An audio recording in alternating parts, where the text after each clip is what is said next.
Good morning बच्चों। मैं अभी जो आपके सामने जो दिखा रहा हूँ वो इंट्रोडक्शन का पार्ट है। हालांकि जब ये वीडियो आपके पास जब अवेलेबल होगा तब तक मैं बता दूं कि मैंने पॉलिटी की जो पूरी सिलेबस है ऑलरेडी ख़त्म कर दिया है। मीन्स ऑफलाइन मैंने ऑलरेडी ख़त्म कर दिया है, पर ऑनलाइन जो आपको अवेलेबल हो रही है वो पूरी ख़त्म होने के बाद शॉर्ट शॉर्ट एक एक घंटे के वीडियो को फॉर्म में आपके पास अवेलेबल होगी। हालांकि जब क्लास ली गई है तो क्लास लॉन्ग, लगभग एक क्लास 3.5 आवर 4.5 आवर ऑलमोस्ट इतना चला है। पर ऑनलाइन जो आपके पास अवेलेबल होगी वो काट कर 1 आवर के अप्रॉक्स आपके पास अवेलेबल होगा। क्योंकि अगर ऑनलाइन पूरी क्लास को एक साथ अगर आप पढ़ेंगे या सुनेंगे तो काफ़ी हेक्टिक या बोरिंग जैसा हो जाता है ऑनलाइन के फॉर्म में। इसलिए मैंने वीडियो जो रखी है काट काट के रखी है। और इंट्रोडक्शन देने का वीडियो का इस इंट्रोडक्शन का पर्पस ये है कि मैं आपको बताना चाहता हूँ कि मैं क्यों पढ़ा रहा हूँ और कैसे आपको पढ़नी है, और इसमें मैंने कैसे आपको पढ़ाया है। ये सब बातें मैं अभी शॉर्ट में थोड़ा बताऊंगा। बाकी डिटेल बातें तो मैंने जो पढ़ाया है वहाँ बीच बीच में हर जगह मेंशन है, बताया है मैंने। पहली बात मैं बता दूं कि मैं जो जिस लैंग्वेज को मैंने पढ़ाने में रखा है तो नोट्स के फॉर्म में या स्लाइड के फॉर्म में देखें तो मैंने कंप्लीट इंग्लिश रखी है, पर एक्सप्लेन करने में मैंने मिक्स लैंग्वेज का इस्तेमाल किया है, हिंदी एंड इंग्लिश। ये इस पर्पस से क्योंकि इंडिया के जो मैक्सिमम स्टेट का है तो मैक्सिमम स्टेट में मैक्सिमम बच्चे हैं कुछ को छोड़कर जो हिंदी समझ लेते हैं। खासकर जो गांव-गांव से जो बिलोंग करते हैं, जिनको या जो एफर्ट नहीं कर सकते, तो ऐसे बच्चे को समझने में आसानी हो, इसको देखते हुए मैंने इसे एक्सप्लेन हिंदी और इंग्लिश मिक्स में किया है। हालांकि मैं बता दूं कि मैंने जो पढ़ाई की है मैंने इंग्लिश में ही पढ़ी है। मेरे लिए भी हिंदी में एक्सप्लेन करना बहुत सारे बातों को डिफ़िकल्ट हुई है। तो कोई नहीं, फिर भी मैंने जितना हो सका है अच्छे तरीके से डिटेल तरीके से मैंने एक्सप्लेन करने की कोशिश की है। एक तो ये कि वो मैंने इस लैंग्वेज को प्रीफर किया, ठीक है। दूसरी बात मैं बता दूं कि जो मैंने चैप्टर जो पढ़ाया है तो आपको जैसे बुक में जो चैप्टर दी होती है कि एक चैप्टर नाम है उस चैप्टर के बारे में, ठीक है, पर ये पॉलिटी जो है समझने के हिसाब से देखा जाए तो ऐसे पढ़ाया नहीं जा सकता। ऐसे पढ़ाया नहीं जा सकता। मैं अपना एक्सपीरियंस भी बता रहा हूँ उस आधार पर, और जैसे जैसे डिफरेंट डिफरेंट इंस्टीट्यूट में पढ़ाई जाती है उसके आधार पर। क्योंकि मैं आपको बता दूं कि मैं बड़े बड़े इंस्टीट्यूट या ऑर्गेनाइजेशन गवर्नमेंट हो या प्राइवेट में हर जगह से बिलोंग कर चुका हूँ, तो मुझे पता है कैसे कहाँ क्या होती है। तो अगर मैंने एक चैप्टर को पढ़ाया है ना तो नोट्स के फॉर्म में बता दूं या जो स्लाइड के फॉर्म में जो मेंशन है आपको, वो एक चैप्टर के लिए पूरी मैंने नोट्स के फॉर्म में मेंशन किया है।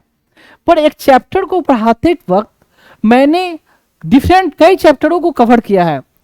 जैसे उसमें कोई नाम भी आया, कोई डिटेल कुछ के बारे में आया, तो उसको मैंने डिटेल उसी समय मैंने खत्म कर दिया है। तो ऐसा नहीं है कि आप जब एक चैप्टर को मैं पढ़ा रहा हूं तो इस चैप्टर पर फोकस करोगे, क्योंकि अगर मैं सारे चैप्टर को या डिफरेंट सब्जेक्ट को भी बोलूं, अगर उनको लिंक करके ना पढ़ाऊं तो फिर एक टीचर को पढ़ाने का कोई मतलब ही नहीं बनता। बुक में तो सेम चीज वैसे मेंशन है तो कोई भी पढ़ ले, तो टीचर की क्यों जरूरत है? टीचर की जरूरत है कि आप अच्छे तरीके से समझ सके, और अच्छे तरीके से आप तभी समझ सकोगे जब मैं सारे को आपको लिंक करके पढ़ाऊंगा, ठीक है। तो आप इसका इंतजार आप नहीं करोगे कि वो चैप्टर जब आएगा तो ही मैं पढ़ूंगा। मैं क्लियरली बता दूं, मैंने अगर मेरा आप 1 घंटे का वीडियो अगर आप सुनते हो तो उसको आपको कवर करने के लिए 4 to 5 आवर आपको पढ़ना पड़ सकता है। जैसे कि एक चैप्टर सिंपल नाम मैं देता हूं, सपोज मैं पढ़ा रहा हूं हिस्टोरिकल बैकग्राउंड इंडियन पॉलिटी की पहली चैप्टर है, उसे पढ़ा रहा हूं। तो उसे पढ़ाने में हिस्ट्री के बहुत सारे चैप्टरों की बात आती है, तो मैं वहां उसको जाकर मैंने कवर किया है। तो जब भले ही आप ये चैप्टर एक पढ़ रहे हो, पर जब मैंने उन हिस्ट्री वाले पर्सपेक्टिव को भी कवर किया है, मॉडर्न हिस्ट्री हो या एंशिएंट हो, व्हाटएवर हो या मिडिवल हो, ठीक है, या कोई फिजिक्स का मैटर या केमिस्ट्री का मैटर, व्हाट एवर। तो जब मैंने वर्बली कवर किया है ना, तो आपकी ये रिस्पॉन्सिबिलिटी बनती है कि आप बुक में उस चैप्टर के बारे में जाओ, जो मैंने पढ़ाया वहां से आप पढ़ो। अब जब भी जाके पढ़ोगे तो जितनी बातें मैंने पढ़ाई, अगर उसको ध्यान से पढ़ा, अगर रिटेन रखा, तो आप उस चैप्टर को इजीली वे में आप समझ सकते हो, समझने में कोई डिफिकल्टी नहीं होगी। हालांकि मैंने कोशिश की है डेप्थ में जाने की, पर कभी कभी ये भी हो सकता है कि मैं हर एक पॉइंट को वर्बली कवर ना कर पाऊं दूसरे चैप्टर से रिलेटेड। जैसे जिस चैप्टर को मैंने नोट्स के फॉर्म में कवर किया है, उसे डिटेल तो मैं गया ही गया, इतना डिटेल मैं जा चुका हूं कि उतना डिफरेंट बुक्स में भी आपको नहीं मिलेगी, उस चैप्टर पर्सपेक्टिव से बोलूं। पर जिसको मैंने वर्बली कवर किया है ना, तो उसको माइट भी मैंने पूरी जितनी बुक है उससे बियॉन्ड नहीं गया, ठीक है, पर आपको बुक में जाकर पढ़नी है और आपको समझकर उसको याद करना है, ठीक है। तो ऐसे, तो इसलिए मैंने बोला ना कि आप अगर सर्च कर देखोगे ना, तो सर्च करके कुछ चैप्टर का नाम ही आएगा, पर ऐसा लगेगा कि एक चैप्टर को रहते हुए बड़े में जब आप सुनोगे ना अगर, तो लगेगा कि बहुत सारे चैप्टर खत्म हुई है, ठीक है। तो इसलिए मैंने ये बता दिया कि आपको उतनी मेहनत करनी है साथ में। और इस एग्जाम को, जो एग्जाम के लिए मैं पढ़ा रहा हूँ सिविल सर्विसेज के लिए, तो इस एग्जाम को क्वालिफाई करने के लिए कोई शॉर्ट फंडा नहीं होता या कोई क्रैश कोर्स नहीं होता है कि कोई किसी को 1 मंथ का कोर्स करा दे और you will be able to qualify. Nothing happens like that, I am telling you clearly, मैं आपको क्लियरली बता दूं। इस एग्जाम की छोड़ दो, यहां तक कि कोई ग्रुप डी के एग्जाम के लिए भी बात कर दूं ना, तो उस एग्जाम को क्वालिफाई करने के लिए किसी को 1 महीने का क्रैश कोर्स करवा दिया जाए और वो क्वालिफाई हो जाए, ऐसा नहीं होता है। अगर कोई ऐसा करते हैं तो आप खुद समझ लो ऐसा नहीं हो सकता। जब तक आप पहले से डेप्थ में नहीं गए हो, पढ़े नहीं हो, तब तक क्वालिफाई नहीं कर सकते। जब मैंने यहां पढ़ाया है तो मैंने प्रीलिम्स, मेंस, इंटरव्यू, ठीक है, प्रीलिम्स, मेंस, इंटरव्यू तीनों को पर्सपेक्टिव को देखते हुए मैंने कवर किया है कि प्रीलिम्स को ऐसा नहीं कि जब पढ़ाई जाती है तो प्रीलिम्स के लिए अभी पढ़ेंगे, मेंस के लिए बाद में पढ़ेंगे और वो क्वालिफाई होने के बाद इंटरव्यू की तैयारी करेंगे। बिल्कुल नहीं, ऐसा नहीं होता है। तो बीच बीच में हर चीज को मैंने डिस्कस किया है, जो मेरा भी एक्सपीरियंस रहा है, एक तो ये सब चीज, तो सारी चीज को मैंने कवर की है। अब खुद पढ़ोगे, जब सुनोगे, देखोगे, तो आपको खुद ये पता चल जाएगा। देख, तो ये कोई, क्योंकि कुछ बच्चे ऐसे बोलेंगे कि मैं किसी चैप्टर को बहुत डिटेल में गया, बहुत डेप्थ में गया, तो क्यों डेप्थ में गया, मैं सब चीज दिखाऊंगा कि एग्जाम में कैसे कैसे क्वेश्चन पूछे गए हैं, कैसे लिखना है। जब ध्यान से वाकई में सुनोगे, क्वेश्चन देखोगे मतलब मैं सब दिखाऊंगा सामने, तो आपको लगेगा कि इतना भले ही डेप्थ में पढ़ाया है, पर ये इतना डेप्थ, ये भी फिर भी ऐसा नहीं कि बहुत डेप्थ है, इतना हमें जानना है। क्योंकि जिस एग्जाम के लिए पढ़ रहे हो ना, ऑफिसर के लिए, क्लास ए ऑफिसर, IAS, IPS, IFS और व्हाटएवर जितने सारे सर्विसेज उस एग्जाम के लिए पढ़ रहे हो, तो उस एग्जाम के लिए बच्चों के पास उतनी कैलिबर होनी चाहिए, क्योंकि उस ढंग से वहां आपको परफॉर्म करनी है, वहां काम करनी है। इसलिए मैं आपको बता दे रहा हूँ कि ऐसे आप कितने बच्चे सोचे हैं कि बहुत डिटेल टफ है, ये है, ये बकवास पढ़ा रहे, इतना जाने की जरूरत ही नहीं है। तो ऐसा अगर सोचोगे तो ऐसे क्वालिफाई होने से रहा नहीं हो सकते। जो फैक्ट है, जो फैक्ट बात है। अब कितना घंटा पढ़ना है, ये सब वो बीच बीच में मैं डिस्कस करूंगा। एक तो ये समझ गए कैसे पढ़ना, की लैंग्वेज में क्यों कवर किया और कितनी आपको मेहनत करनी है, ये बता दिया। मैं दूसरी बात मैं बता दूं कि मैं जो ये पढ़ा रहा हूं उसका पर्पस क्या है। उसका पर्पस मेरा क्या है कि बेसिकली ये पढ़ाना, एक तो बच्चों को मतलब जो गरीब बच्चे भी है वो भी समझ सके, एक तो ये, ठीक। दूसरी बात, इसको पढ़ाने का मेरा एक और पर्पस क्या है कि मुझे एक तरह से मैं बता दूं कि फंड रेज करना। उन बच्चों के लिए मैं फंड रेज करना चाहता हूं जो बच्चे ऑर्फेन या अनाथ है, जिनके कोई नहीं है दुनिया में, माँ बाप कोई नहीं है, ठीक है। तो उन बच्चों के लिए मैं फंड रेज कर रहा हूं। और दैट्स मैं पर्सनली बता दूं कि मेरा ये जो ड्रीम है, गोल है, लक्ष्य है, व्हाटएवर बोले आपको, कि इंडिया के हर स्टेट से मिनिमम मैं एक बच्चे को मैं अडॉप्ट करूं, मिनिमम एक, हर इंडिया के हर एक स्टेट से। तो उसे, उन बच्चों को नर्चर करने के लिए, नरिश करने के लिए, परवरिश करने के लिए मुझे सफिशिएंट अमाउंट की जरूरत है।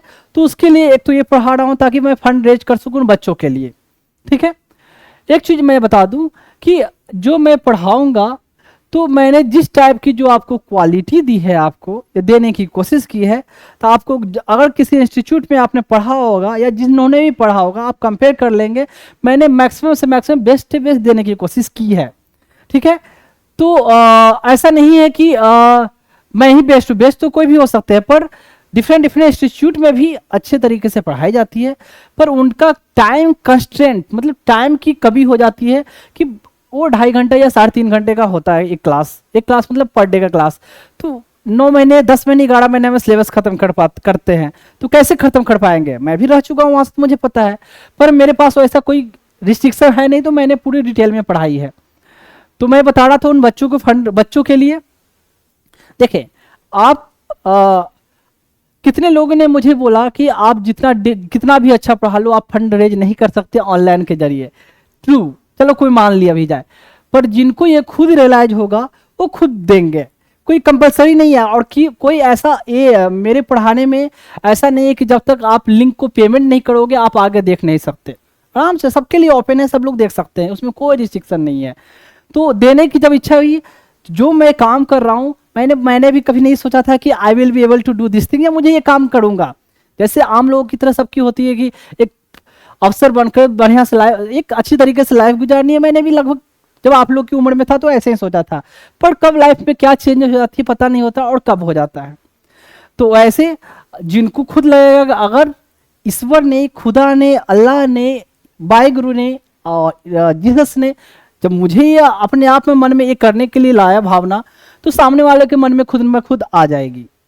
ठीक है, तो ये है। एक बात और बता दूं, जो चैनल हो गई या यूट्यूब की चैनल, फेसबुक, ट्विटर, इंस्टाग्राम, उसके बारे में डिटेल, वो मैं चैप्टर जब खत्म होगा, चैप्टर खत्म मतलब इस टॉपिक को या हर क्लास के खत्म होने के बाद मैं उसको दिखा दूंगा।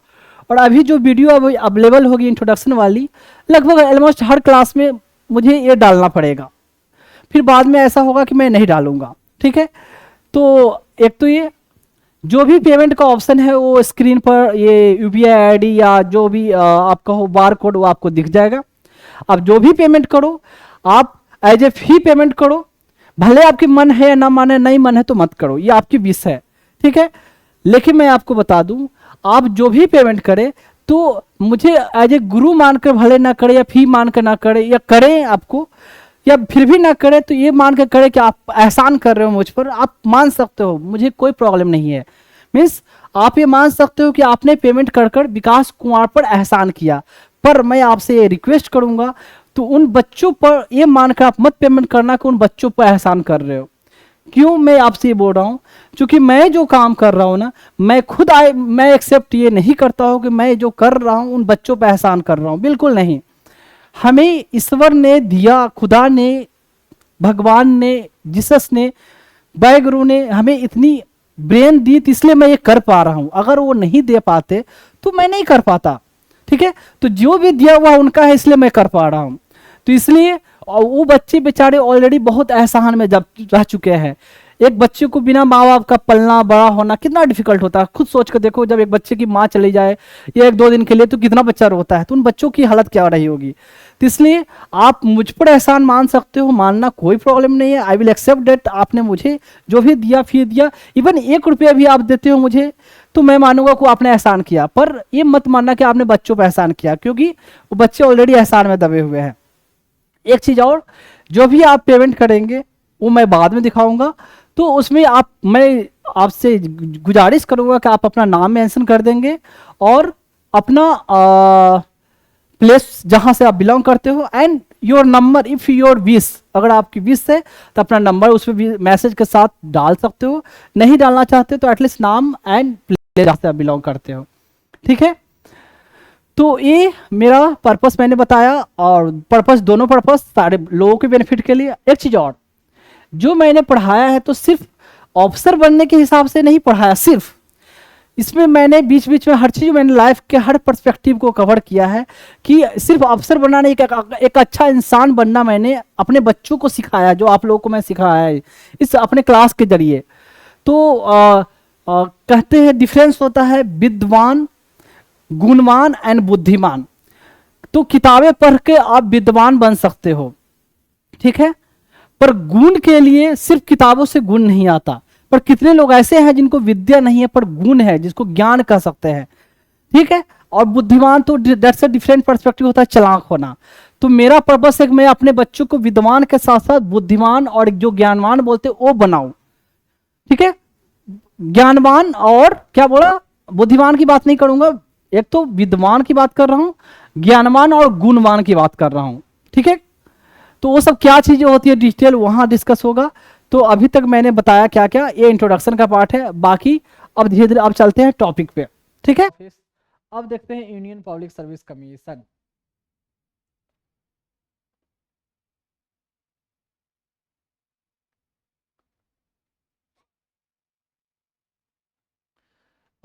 इसको बोलते हैं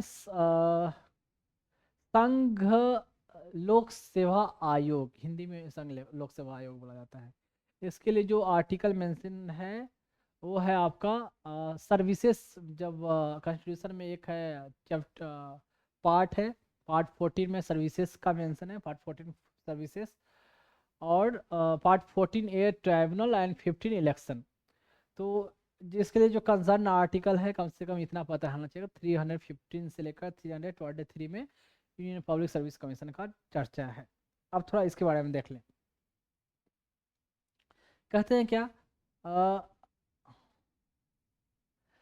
conduct examination for appointment to all India services, higher central services and public services of centrally administered territory and advise the president in all disciplinary matters affecting a person serving under the government of India in a civil capacity।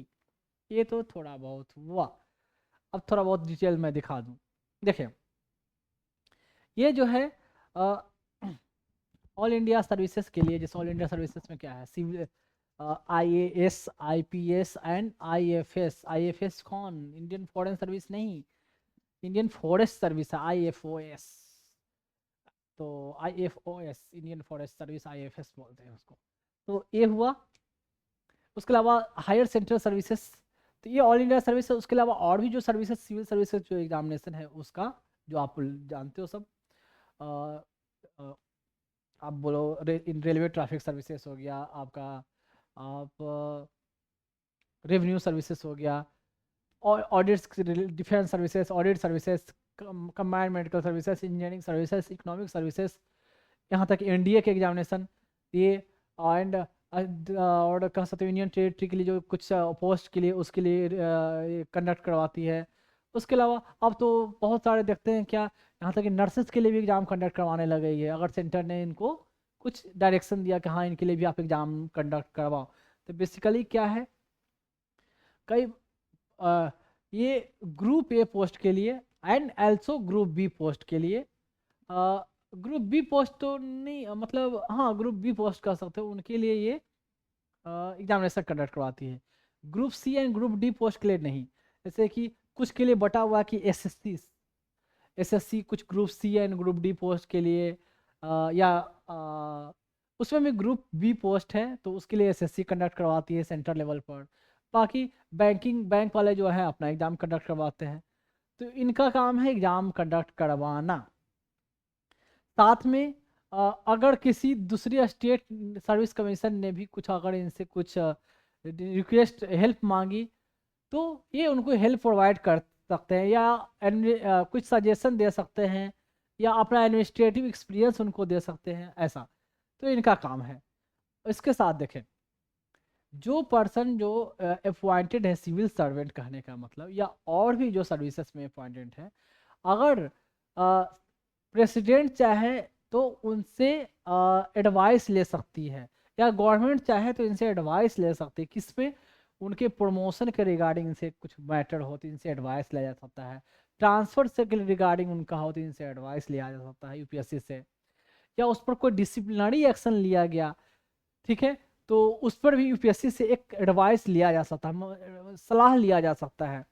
या वो person को कोई pension के लिए कोई claim कर रहा है तो UPSC से सिर्फ सलाह लिया जाता है। कोई सलाह लेना कोई बाइंडिंग नहीं है गवर्नमेंट पर कि जो एडवाइस दे फॉलो करे, एडवाइस लिया जा सकता है। या उस पर्सन ने कोई क्लेम किया, जैसे क्लेम किया मतलब वो कोई इंजरी हो गई सर्विस के दौरान में, और उस तो चूंकि यूपीएससी को कहा जाएगा आपने पहले रिक्रूट किया है, ऐसे लोग सर्विस में रिक्रूट करते हैं, तो उस बेसिस पे इनसे एडवाइस लेने का गवर्नमेंट को ये अधिकार है कि आप एडवाइस ले सकते हैं। या कोई पर्सन कोई ड्यूटी कर रहा हो, ड्यूटी करते वक्त कोई उस पर सर्विस के काम से ही कोई उस पर कोई लीगल एक्शन लिया गया, ठीक है, कोई केस मुकदमा चले, उस पर पैसे खर्च हुए उसको, तो उसको क्लेम के लिए उसने मिनिस्ट्री को लेटर भेजा, मिनिस्ट्री के पास दिया, तो यूपीएससी से एक एडवाइस लिया जा सकता है, ऐसे है यूपीएससी का।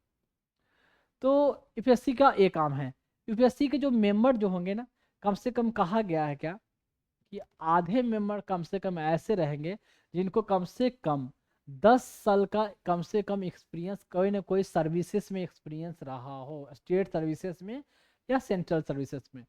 इसके मेंबर के लिए कोई अलग से एजुकेशनल क्वालिफिकेशन या लीगल क्वालिफिकेशन, कोई प्रोफेशनल क्वालिफिकेशन नहीं है। आप देखोगे इसको, जब इस यूपीएससी के जो मेंबर होंगे, ये आपका कहीं के चांसलर, वाइस चांसलर भी हो सकते हैं, कहीं के प्रोफेसर भी हो सकते हैं, कहीं के कह सकते हो डिफेंस के कोई डिफेंस के कोई ऑफिसर भी हो सकते हैं, आईएएस भी हो सकता है, आईपीएस भी हो सकता है, आईएफएस भी हो सकता है, रेवेन्यू सर्विस के भी मेंबर हो सकता है। तो इसके मेंबर कोई भी हो सकते हैं। अब उनमें से कौन होगा, सरकार की जिसकी मर्जी, एग्जीक्यूटिव को, एग्जीक्यूटिव मतलब प्रेसिडेंट जिसको चुने, प्रेसिडेंट किसको चुनेगा, जिसको काउंसिल ऑफ मिनिस्टर चुनेगी, काउंसिल ऑफ मिनिस्टर मतलब कहने वाला कैबिनेट डोमिनेट है, कैबिनेट को हेड करने वाला है प्राइम मिनिस्टर है। तो वो जिन पर उनका हाथ रहे, वो जिनको मेंबर इसका बना दे। मेंबर का टेन्योर ऐसे ही है, 65 ईयर में रिटायर्ड हो जाएंगे, 6 ईयर का टेन्योर ऐसे रहेगा। और मेंबर फर्दर जो है इसके बाद फिर से अपॉइंटमेंट नहीं हो सकता है। तो इसके जो मेंबर हैं वो फर्दर उसके बाद चेयरमैन बन सकते हैं, ठीक है। अगर मेंबर से ही रिटायर्ड हो गए तो फर्दर दोबारा मेंबर यूपीएससी के मेंबर नहीं बनेंगे, ऐसा। तो ऐसे ऐसे कुछ कुछ इनका यूपीएससी का ऐसे है। बाकी जो सर्विसेज कैसे हटाया जा सकता है, तो हटाने का भी जो प्रोसेस है, जो पहले बताया, सुप्रीम कोर्ट है जो हटाने के लिए अगर कोई क्या प्रेसिडेंट है जो सुप्रीम कोर्ट को बोलेगी, ये कमेटी बैठाए, उनके जज रहेंगे, कोई और जज रहेंगे, कोई तो कमेटी बैठाई जाएगी, कमेटी अपना ओपिनियन देगी। तो ऐसे इनके भी हटाने का जो प्रोसेस है, कह सकते हो यूपीएससी के जो मेंबर हटाने का जो प्रोसेस है, उनको सर्विस हटाने का, ये कहते हैं क्या कि जैसे सुप्रीम कोर्ट के जजेज को हटाने का जो प्रोसेस है, उस टाइप से इसे हटाने का प्रोसेस है। एक मिनट, मैं थोड़ा सा इसमें मैं रुकना चाहूँगा। इसके जो सुप्रीम कोर्ट के जजेज का प्रोसेस और इनका प्रोसेस, यूपीएससी के मेंबर का हटाने का प्रोसेस, एक मिनट, हाँ वैसे तो ऐसे प्रोसेस है जैसे सुप्रीम कोर्ट के जजेज को हटाने का जो प्रोसेस जो है, ऐसे इसको भी, इसके मेंबर को भी उसी तरीके से प्रोसेस से हटाया जा सकता है, ऐसे रैंडमली हटाया नहीं जा सकता है। तो साथ में इसको आप यूपीएससी में ऐसा नहीं है कि जो मेंबर है, इसके अलावा वहाँ भी joint secretary, deputy secretary, under secretary, बहुत सारे पोस्ट होते हैं, बहुत सारे मेंबर होते हैं उनको असिस्ट करने के लिए। तो खैर ये रहा यूपीएससी का। तो यूपीएससी से का ये सब है एडवाइस जो लिया जा सकता है, डिफरेंट डिफरेंट एग्जामिनेशन कंडक्ट करवाना है, दूसरे स्टेट को भी एग्जामिनेशन कंडक्ट कराने के लिए अगर कोई एक्सपर्टीज चाहिए तो ऐसा हेल्प ये कर सकते हैं, यूपीएससी हेल्प कर सकती है। और कुछ बचा, इतना है। साथ साथ यूपीएससी जो है एनुअल रिपोर्ट है जो प्रेसिडेंट को देता है या देती है, ईयरली एनुअल बेसिस पर, और ये रिपोर्ट है जो पार्लियामेंट में रखा जाता है। और अगर कोई यूपीएससी के कुछ रिपोर्ट पे कोई एक्शन ना लिया गया हो या नहीं लिया गया हो, तो उसको भी साथ में रखा जाता है कि अगर यूपीएससी ने कुछ रिकमेंडेशन दिया है या कुछ, तो उस पर क्या एक्शन लिया गया है, नहीं लिया गया, सरकार ने लिया है, तो ये सब रिपोर्ट वहाँ रखा जाता है। यूपीएससी को जुरिडिक्शन को चाहे तो पार्लियामेंट और भी बढ़ा सकती है। ये रहा इंडियन पब्लिक सर्विस कमीशन के बारे में। देखें, तो ये है यूपीएससी का जो आगे आपको रोड के किनारे उसका ये दिखेगा, ये है कभी कभी देखो ये इंग्लिश में भी लिखा हुआ मिलेगा ऐसा, और हिंदी में भी एक लिखा हुआ उसके गेट के बाहर ऐसा है। तो खैर, अब देखें, यूपीएससी के मेंबर को, इंडियन पब्लिक सर्विस कमीशन का मेंबर को सिर्फ कौन हटा सकता है? प्रेसिडेंट ही। अब है state public service commission. Same article ऐसे है, थोड़ा थोड़ा चेंज है, आर्टिकल सेम है, कोई आर्टिकल में चेंज नहीं है, देख लें। स्टेट पब्लिक सर्विस कमीशन का है, मेंबर को अपॉइंट कौन करेगा? गवर्नर अपॉइंट करेगी, गवर्नर का काम है अपॉइंट करना। लेकिन जब उसको हटाना है तो हटाएगा कौन? प्रेसिडेंट हटा सकता है, ना कि ये नहीं, गवर्नर नहीं हटा सकते हैं, ये डिफरेंस है। और स्टेट पब्लिक सर्विस कमीशन का जैसे कि जो जो है अपने स्टेट में जो जो सर्विसेज हैं उसके लिए उसके पोस्ट के लिए अपॉइंटमेंट करना स्टेट पब्लिक सर्विस कमीशन का है। बिहार में जैसे एग्जांपल मैं बिहार का देता हूँ, बीपीएससी है, तो आजकल टीचर का भी रिक्रूटमेंट करती है। और बाकी जो बिहार पब्लिक सर्विस कमीशन के लिए जो सिविल पोस्ट आती है उसका रिक्रूटमेंट करती है। आई थिंक शायद लगता है डॉक्टर का भी अपॉइंटमेंट करती है। उसके अलावा और भी अदर पोस्ट है उसका भी अपॉइंटमेंट बीपीएससी का काम है, जैसे वो करता करता है, मतलब सेम है। उससे बीपीएससी कोई से सजेशन लिया जा सकता है बाद में। अब देखें, यूपीएससी और बीपीएससी से अगर रिजर्वेशन देना है कि नहीं देना है बैकवर्ड को, एससी को, एसटी को, उस मैटर में इससे बीपीएससी या यूपीएससी से सजेशन नहीं लिया जाता। कैडर एलोकेट करना है, कैडर देना, वो है union public service commission, central level पर डीओपीटी का काम है। ठीक है, DOPT department of personal training होता है, इसका नाम है। ये मिनिस्ट्री ऑफ पब्लिक है, ministry of pension, public grievances and एक मिनिस्ट्री है, इसका ध्यान में मुझे नहीं आ रहा है, बताता हूँ। मिनिस्ट्री ऑफ ट्रिपल पी है उसमें, छोड़ो उतना छोड़ो, मुझे अभी वर्डिंग ध्यान नहीं आ रहा है। तो डीओपीटी का काम होता है। Ministry of personal public affair and pension, ऐसे public ministry of pension, public grievances and आपका हो गया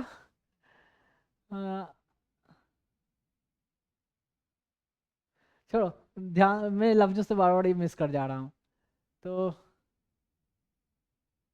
तो इसका है,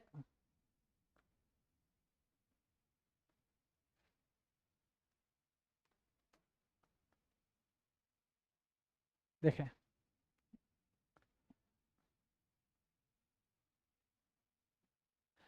ministry of personal public grievances and pension, ऐसे।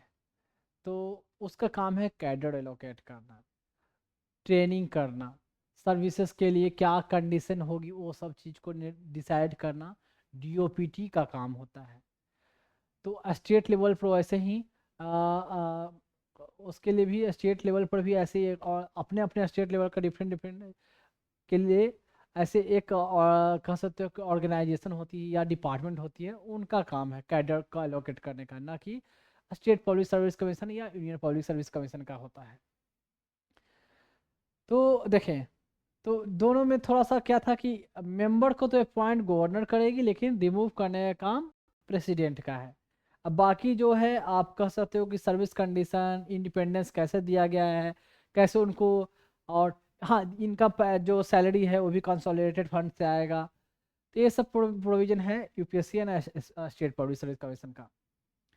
तो और कोई खास बात दोनों में देख लेता हूँ। मतलब कहने का मतलब जो मैंने यूपीएससी में बोला ये सेम टू सेम इसमें है। फर्क ये है कि जो प्रेसिडेंट वहाँ करते वहाँ यहाँ गवर्नर का होगा। सिर्फ यही है कि अ, इसमें अपॉइंट करने का काम दोनों गवर्नर का है, लेकिन रिमूव करने का काम, हटाने का काम प्रेसिडेंट का है। डीओपीटी उसके कंसर्न में बताया, और इसके कंसर्न में state government public service commission में कैडर एलोकेट करने का काम भी अलग से, उसके लिए एक डिपार्टमेंट होता है, उसका काम है, ना कि state public service commission cadre allocate करना, उसको ट्रेनिंग करना।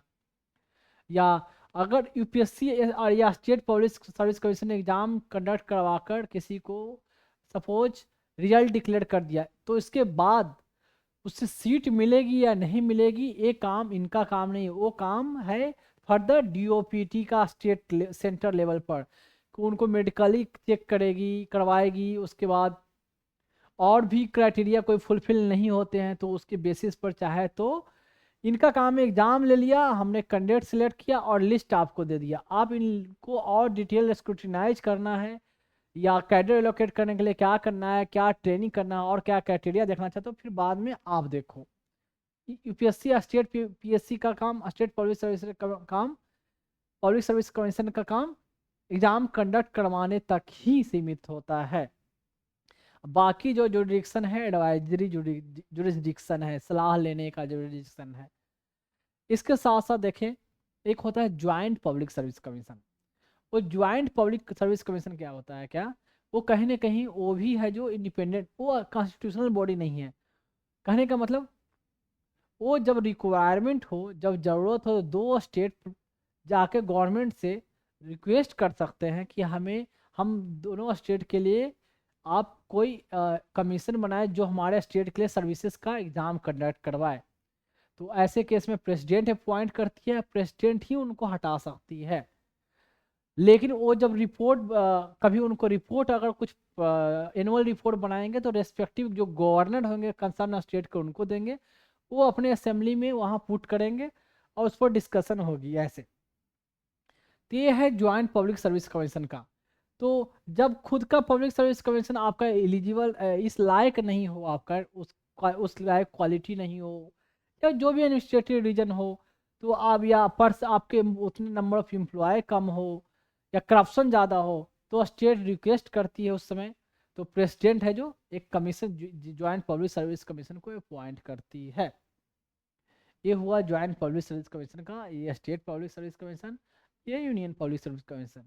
तो यहाँ के लेवल पर इतना ही, और जो बाद की जो चर्चा है तो जब मैं चैप्टर जब वहाँ पढ़ाऊँगा तो वहाँ डिटेल और मैं पढ़ाऊँगा उसके बारे में। तो अब देखें ये यूपीएससी का फोटो है, ये है बिहार लोक सेवा आयोग बीपीएससी। थोड़ा थोड़ा कुछ स्टेट का मैंने रख दिया है, अ, कोई ऐसा कुछ खास नहीं। झारखंड का ऐसा है, आय का डिजाइन आप देख सकते हो ऐसा। ये है आपका Uttar Pradesh public service commission का ऐसा। गेट तो काफ़ी अच्छी लग रही है। हाँ एक बात और, यूपी उत्तर पब्लिक सर्विस कमीशन का जो आई थिंक ये जो ऑफिस जो है ये इलाहाबाद में है, ना कि लखनऊ में। लखनऊ में नहीं, इलाहाबाद में है।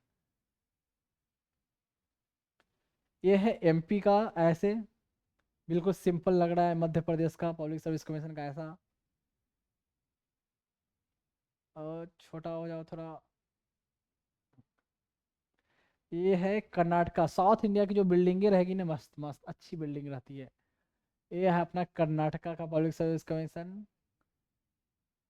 ये आंध्रा के, बाप रे बाप, देख ले सकते हैं, ऐसा लगता है क्या है ये, कॉरपोरेट मतलब प्राइवेट ऑर्गेनाइजेशन का कैसे बड़े बड़े बिल्डिंग होती है ऐसा, आईटी की जो बिल्डिंग होती है। ये है केरला का। कोकोनट का पेड़ तो दिख जाएगा, कुछ कुछ दिख रहा है, coconut coconut coconut coconut. Kerala में ग्रीनरी बहुत ज़्यादा दिखती है, ग्रीनरी रहेगी। मौसम गर्म रहे, गर्म तो रहना ही रहना है, लेकिन पेड़ पौधा वहाँ बहुत ज़्यादा देखने को मिलता है। और कहने के केरला में क्या होता है कि लोग आयुर्वेदिक कहते हैं नेचुरोपैथी पर ज़्यादा बिलीव रहता है वो। और एक बार मैं, हम लोग जब केरला गए थे तो केरला में क्या है कि कुआं का पानी, मतलब गए थे जंगल में एक तरह से ट्रैकिंग के लिए गए थे ऐसा। तो पिकनिक पिकनिक क्या, कॉलेज की पार्टी थी, कॉलेज की जो टूर पर जाते हैं, तो जो कुआं का पानी जो निकाला तो पूरा ग्रीन ग्रीन ग्रीन। तो निकला ये गंदा पानी मैं नहीं पीऊंगा। तो गंदा पानी ये पीते हैं लोग। वो प्रॉपर जो कुआं होता है ना उसको ढक कर रखते हैं कपड़े से बढ़िया से, पर फिर भी ऐसे गंदा। बोला कि नहीं, हम लोग यहाँ पे इसमें पत्ते डालते हैं इसको ताकि प्यूरिफाई करने के लिए। नीम का पत्ता नहीं, कुछ और जो उनका वहाँ का कुछ होगा पत्ते। तो no no this is good, you can drink. जो हमारे जो फ्रेंड लोग बोले no no this this is good, you can drink, this is drinkable. Thing is that जो कि जिन लोगों से जो हमारी बात होती थी वहाँ के, तो इंग्लिश में ही कम्युनिकेशन होती थी। मैं आप लोग को पढ़ा रहा हूँ हिंदी में ताकि मैक्सिमम लोग समझे, इसलिए हिंदी में क्या कंटेंट तो इंग्लिश में सिर्फ एक्सप्लेन मैं कर रहा हूँ मिक्स में। अदरवाइज वहाँ तो सिर्फ इंग्लिश इंग्लिश इंग्लिश इंग्लिश ही चलती थी, इसमें ही हम लोग बोलते थे। तो ये है। अब देखें इमरजेंसी प्रोविजन,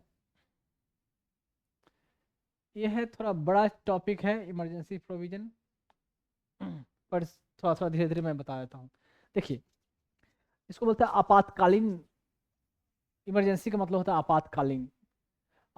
तो आपातकालीन प्रोविजन का मतलब शर्तें। तो ये है किस में रखा गया है, कौन से पार्ट में, पार्ट 18। तो जो 352 से लेकर 360 तक जो है इसकी इमरजेंसी के बारे में चर्चा होगी, जो आर्टिकल है इससे रिलेटेड है। एक 365 का आर्टिकल आएगा थोड़ा बीच में, इसके बियॉन्ड एक आर्टिकल है, उसका जब मैं चर्चा करूंगा तो मैं बताऊंगा। अभी तक देखें इतना। अब है थोड़ा मैं फास्ट फास्ट कर दूं। कहते हैं कि art content in part 18 of the constitution में है 352 360 तक, and enable the president to meet any abnormal situation. जब कोई एबनॉर्मल सिचुएशन कंट्री में आ जाती है तो उससे को लर्न उसको मेंटेन करने के लिए, उसको कोप करने के लिए, उसको काउंटर करने के लिए ये इमरजेंसी प्रोविजन बनाया गया है। क्या एबनॉर्मल सिचुएशन आएगी आगे बताता हूँ। कहते हैं कि to safeguard the sovereignty, unity, integrity and security of a country, democratic political system and the constitution. मतलब सोवरेनिटी मतलब सर्वोच्चता को बचाव के लिए, एकता को, यूनिटी को बचाव के लिए, इंटीग्रिटी मतलब अखंडता को बचाव के लिए, सिक्योरिटी ऑफ कंट्री मतलब कंट्री के सुरक्षा के लिए, and democratic political system, democratic मतलब लोकतांत्रिक, पॉलिटिकल मतलब राजनीतिक तंत्र। तो डेमोक्रेटिक पॉलिटिकल सिस्टम, हमारा कंट्री डेमोक्रेटिक है और हमारे यहाँ की जो पॉलिटिकल सिस्टम है उसको प्रोटेक्ट करने के लिए, एंड कॉन्स्टिट्यूशन संविधान को प्रोटेक्ट करने के लिए ये प्रोविजन है। तो संविधान तो बुक में है, क्या उसको कोई लेके भागे जा रहा है क्या? नहीं, संविधान के अनुसार जो कंट्री चल रहा है, रन कर रहा है, अगर उसके अनुसार ना रन कर रहा हो, उसमें गड़बड़ी आ गई, उसके प्रोविजन को फॉलो नहीं किया जा रहा है, तो इमरजेंसी लाया जाता है। तो जो सिचुएशन जो बाद में जो सर्कमस्टांसेस या, तो इमरजेंसी का प्रोविजन है। कॉन्स्टिट्यूशन को कोई, उस बुक को कोई लेकर भागने जा रहा है कॉन्स्टिट्यूशन को प्रोटेक्ट करने के लिए, यहाँ कहने का मतलब समझे। ड्यूरिंग इमरजेंसी कहता है कि central government becomes all powerful and state go into total control of centre. मतलब स्टेट जो है कैसे है आगे बताऊंगा, समझ में आएगा। स्टेट है जो पूरा सेंटर के कंट्रोल में आ जाता है, सेंटर पूरे स्टेट पर रूल कर एडमिनिस्टर करती है, अपने हिसाब से एग्जीक्यूट करती है, अपने हिसाब से कानून बनाती है। तो यह है इमरजेंसी के पीरियड में। तो बताऊंगा थोड़ा, हर चीज़ हर चीज़ हर चीज़, उसके लिए सोचना नहीं है। कहते हैं कन्वर्ट फेडरल स्ट्रक्चर, जो फेडरल है डिस्ट्रीब्यूशन ऑफ पावर का, इंटू यूनाइटरी, एकदम बिल्कुल एक ही के पास पावर आ जाए, किसके पास? सेंटर के पास। Without formal amendment of the constitution, बिना कॉन्स्टिट्यूशन को बदले हुए, कोई अमेंडमेंट किए हुए, मतलब कि ना अमेंडमेंट होता है ना, फर्स्ट सेकंड उतना अमेंडमेंट हो चुके हैं, वो ऐसे प्रोसेस से बिना अमेंडमेंट किए हुए फेडरल सिस्टम खत्म हो गया, यूनाइटेड पूरा पावर सेंटर में चला जाए। ये हमारा कॉन्स्टिट्यूशन का यूनिक फीचर है। अब बता दूं, मैंने पहले बताया था, जो ये जो इमरजेंसी है, इमरजेंसी का जो प्रोविजन कहाँ से लिया गया था, बताया था ना कि अंग्रेज के टाइम में है जो गवर्नर जनरल का स्पेशल पावर था को अपने हिसाब से कुछ भी है जो आ, कानून बना सकती है, लॉ एंड सिचुएशन है तो अपने अंडर कंट्रोल कर सकती है, स्टेट को भी अपने अंडर कंट्रोल कर सकती है। गवर्नर को पावर है कि स्टेट अगर सही तरीके से नहीं चल रहा है तो चीफ मिनिस्टर का काम खुद ही करने लग जाए, तो उसको इमरजेंसी में एक स्पेशल पावर दिया गया है। तो इमरजेंसी का प्रोविजन मैंने बताया था गवर्नमेंट ऑफ इंडिया से लिया गया था। पर इमरजेंसी के टाइम में, जैसे मैंने बताया था कि हिटलर के टाइम में वो पूरा था कि सारा फंडामेंटल राइट को, कोई राइट नहीं रहेगा लोगों को, फंडामेंटल राइट सब जो अपने हिसाब से। तो ऐसी इमरजेंसी के टाइम में जो फंडामेंटल राइट जो है सस्पेंड हो जाएगा, काम नहीं करेगा, वो कहाँ से? जर्मन के constitution, Beamer constitution of Germany कहा जाता है, वहाँ से लिया गया था कंसेप्ट, मैंने वहाँ चर्चा किया था।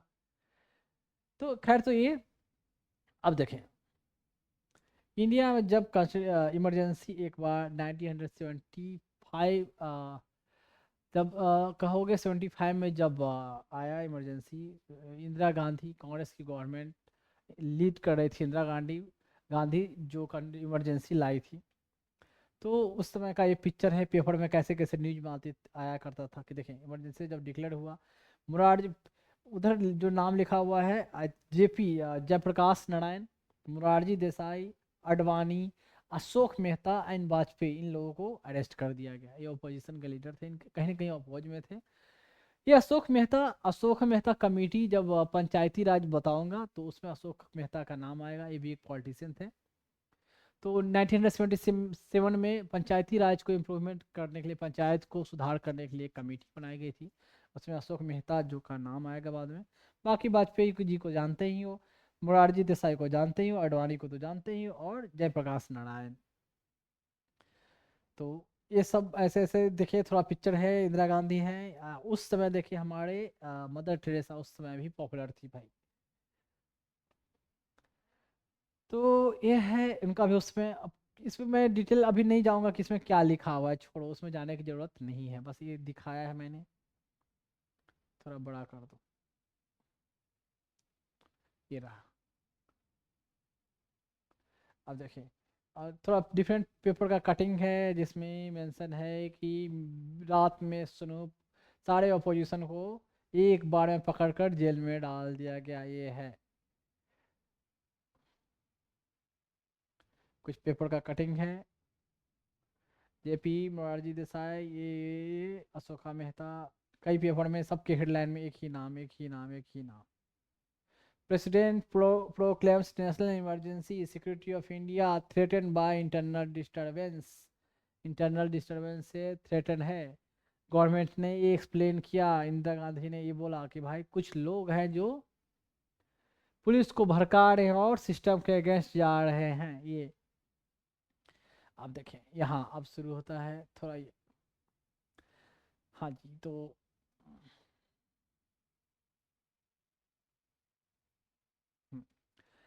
कॉन्स्टिट्यूशन में तीन टाइप की इमरजेंसी का मेंशन किया गया है। जो पहला है फर्स्ट इमरजेंसी जो है, इसको इमरजेंसी कहते हैं, नेशनल इमरजेंसी भी कहा गया है।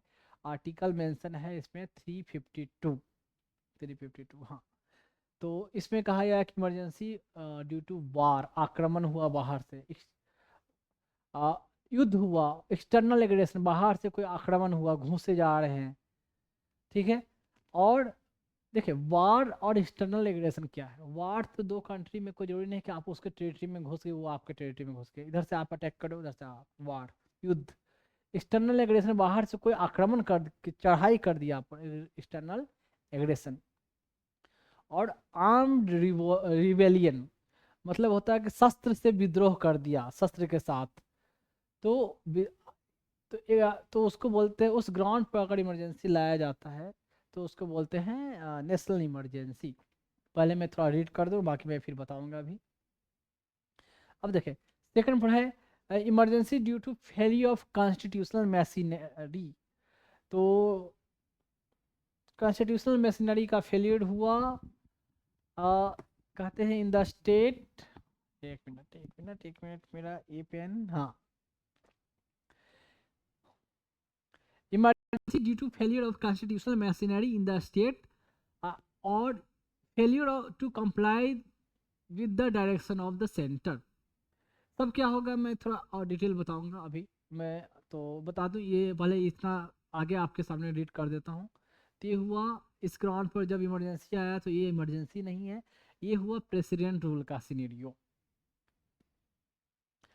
तो ऐसे केस में होता है प्रेसिडेंट रूल लगाया जाता है, तो इसको बोलते हैं प्रेसिडेंट रूल। तो मैंने थोड़ा नोट में मेंशन किया है, देखें। वो जाने से पहले मैं नीचे अभी नहीं जाऊंगा, मैं थोड़ा इमरजेंसी को ही थोड़ा कर दूं क्लियर कंसेप्ट, उसके बाद कुछ और में घुसूंगा। देखिए, इमरजेंसी, इमरजेंसी वार के कारण, एक्सटर्नल एग्रेशन के कारण, आर्म रेबेलियन के कारण। तो देखो, तो ऐसे केस में क्या, इमरजेंसी जब होता है तो क्या होता है, पहले इमरजेंसी जो है प्रोक्लेम जो है प्रेसिडेंट करती है। प्रेसिडेंट जब इमरजेंसी प्रोक्लेम करती है, तो पहले बता देता हूँ होता क्या है इसका मतलब। स्टेट टोटल कंट्रोल में सेंटर का। कोई भी एग्जीक्यूटिव ऑर्डर जो होता है, जैसे सरकार अगर चला रही है तो कोई एग्जीक्यूटिव ऑर्डर देने का काम जो है, मतलब मंत्री जो ऑर्डर, जैसे मंत्री के हिसाब से जो नियम कानून बन रहा है, नियम कहो, लॉ बन, रूल बन रहा है, तो वो सब करने का काम सेंटर को हो जाता है, यानी पार्लियामेंट को हो जाता है। पार्लियामेंट नहीं कहो, सेंटर को, यानी काउंसिल ऑफ मिनिस्टर या उनके कैबिनेट को हो जाता है ये पावर। उसके अलावा कह सकते हो क्या, कानून बनाने का जो स्टेट के कंटेक्स्ट में जो कानून अगर बनाना है, तो अब डायरेक्ट कौन कानून बनाएगा, पार्लियामेंट कानून बनाएगा। या तो पार्लियामेंट कह दे प्रेसिडेंट को कि आप कानून बनाओ उस कंसर्न स्टेट के एडमिनिस्टर करने के लिए, या तो किसी अथॉरिटी को डेजिग्नेट कर दे कि आप बनाओ।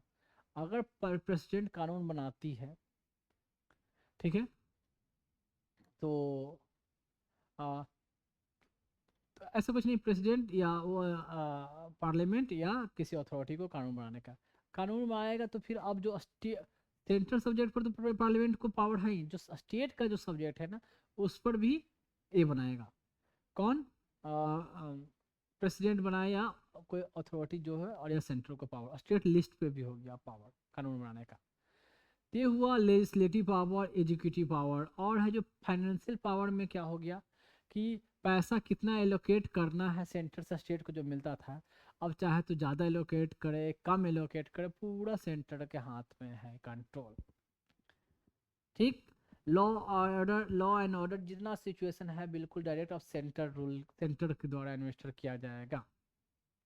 अब देखिए, प्रेसिडेंट रूल जब होता है, यहाँ देखिए बहुत बड़ी चीज़ थोड़ा थोड़ा है कि जब मैंने बताया था कि सॉरी, प्रेसिडेंट रूल जब इमरजेंसी हो, तो इमरजेंसी के टाइम में कौन सा आर्टिकल मेंटेन रहेगा हमेशा, आर्टिकल 20 एंड 21 सस्पेंडेड नहीं होता है, मतलब वो 21 इन फोर्स में रहता है।